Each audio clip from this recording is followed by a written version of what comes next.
लोग देखे होंगे कि बहुत सारे जगह में यूपीएस लगता है। तो जैसे हमारा घर पे 1.5 किलो के वी का यूपीएस लगता है या फिर टू के वी का यूपीएस लगता है। तो हर जगह जो इंडस्ट्रियल एरिया यूज़ होता है तो वहाँ पे क्या होता है कि उसमें बहुत सारा ज़्यादा बड़ा लगता है, क्योंकि जैसे कि मतलब जो घर पे हमारा 2.25 के वी से ज़्यादा से हो जाता है, तो प्लांट में या फिर इंडस्ट्रियल एरिया में वो सब बड़ा लगाना पड़ता है, जैसे कि 25 के वी, 60 के वी, 40 के वी ऐसे करके रहता है, जिसमें आपको इसी तरह का डिज़ाइन दिखता है, जिसमें बहुत सारा बड़ा पैनल रहता है, जिसमें पैनल के ऊपर ये सब ऐड होकर रहता है। तो इसमें आप देखेंगे तो आपको इस तरह का एक हिताची का दिखा रहा हूँ आपको।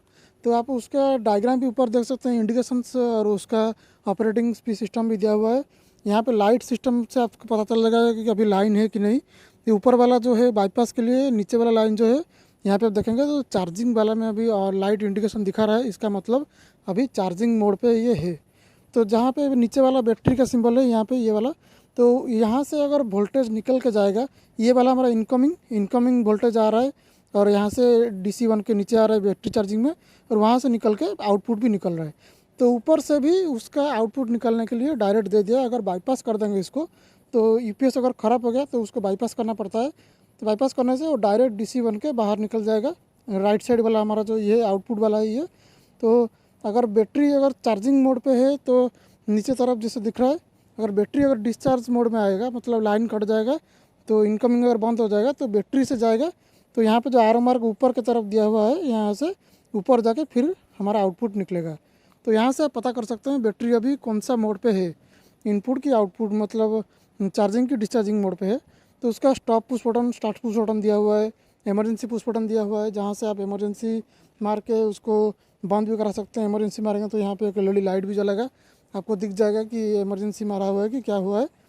तो उसके बाद उसके ऐसे 3-4 पैनल रहता है, जिसमें से हमेशा 2 यूपीएस लगा रहता है, UPS 1 UPS 2, और एक रेक्टिफायर यूनिट लगता है उसका जो AC से DC बनाता है। दोनों के लिए 2 लगता है, UPS 1 के लिए एक रेक्टिफायर यूनिट, UPS 2 के लिए एक रेक्टिफायर यूनिट। तो 2 में से आपको हमेशा दोनों ऑन रहता है। अगर कुछ भी अगर एक फॉल्ट हो गया तो दूसरे से पावर सप्लाई निकलता रहे। तो ऐसे होकर दोनों में से ऑन होके मिलता है ये कंटिन्यू, मतलब उसका आउटपुट जो रहता है आउटपुट सिंक्रोनाइज करके पैरेलल में दिया जाता है। तो उसमें से हमेशा अगर एक बंद हो गया तो दूसरे से पावर सप्लाई आ जाता है। तो उसके बाद उसमें एक ऑक्जुलरी पैनल रहता है, जहाँ यहाँ पे लिखा है ऑक्स करके लिखा है। तो ये ऑक्जुलरी पैनल जो है ये बाईपास के लिए यूज़ होता है। अगर मान लीजिए कभी UPS 1 या UPS 2 दोनों बंद हो जाते हैं, तब क्या करना पड़ता है, तो आउटपुट हमको चाहिए। तब क्या करते हैं, इसको ऑक्सिलरी वाला को अगर ऑन कर देंगे तो उसका आउटपुट निकलता रहेगा, उसमें DC वोल्टेज निकलता रहेगा कंटिन्यू।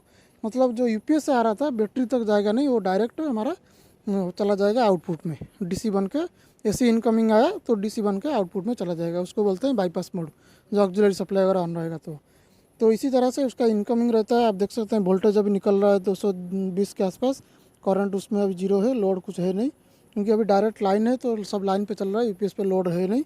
तो उसके बाद यहाँ पे इनपुट वोल्टेज देख सकते हैं 415 के आसपास है, जो कि 3 फेज लाइन इसमें दिया हो गया है। बड़ा यूपीएस, बड़ा हमारा यूपीएस है ज़्यादा, ये 40 के भी का यूपीएस है, तो उसमें ज़्यादा हमारा वोल्टेज के लिए 415 वोल्ट इसमें दिया जाता है। तो इसी तरह से ये हमारा वोल्टेज इंडस्ट्रियल जगह में हमारा हमेशा 25 के भी है, 20 के भी है, 40 के भी है, 60 के भी है, 100 के भी है, इसी तरह का यूज़ होता है।